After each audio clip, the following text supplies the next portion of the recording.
Wealthy people do three things, man. They stop trading time for money. They make their money work for them, and they give as much value to people as they can. I want to stop you there for a second. Yeah. I know where you're going with this. We're going to go there.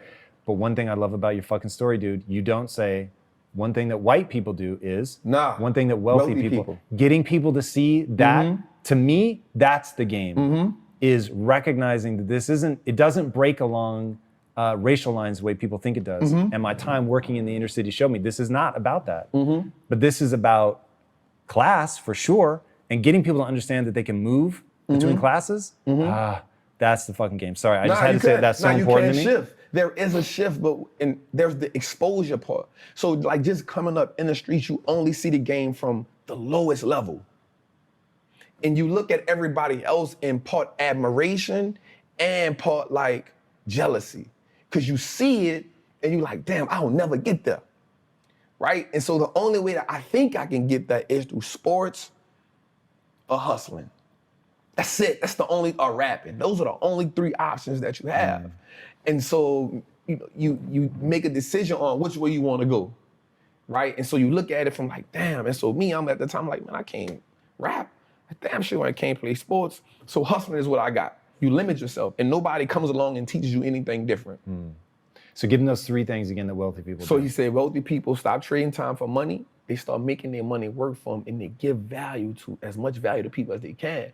The caveat, I mean, we got a little deeper into that. He said, the reason why you give people so much value is because if you give them so much value, they'll never leave you and they'll always be there for you. And you will never need for anything as long as you give value to people. And so I learned that as I got older. That part really didn't make sense to me at the time, but the money working for you part, and I was like, how do you make your money work for you? Again, all I know is how to go get money. That's all I know. So later on in that, he says wealthy people do three things. So we in a cell for about 45 days. So all of his conversations, now that you said, it never was black or white. Every conversation with him about money and transition was always wealthy people do. It wasn't white people do, it wasn't black people, it was always wealthy people do this. Right. Wealthy people do this. And I was like, damn, and now that you said that, this now makes sense to me again. So he says, wealthy people, first they get into stocks, then they start a business, and then they get real estate. So when people ask me, how did I get into stocks? It's because I followed that rule.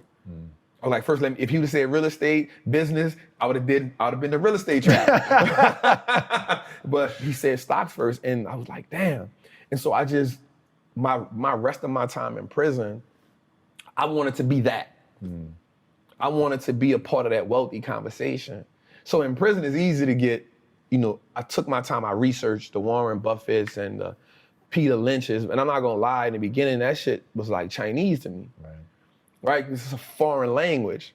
And so what happened to me was it started reminding me of being in the streets. Everything about it.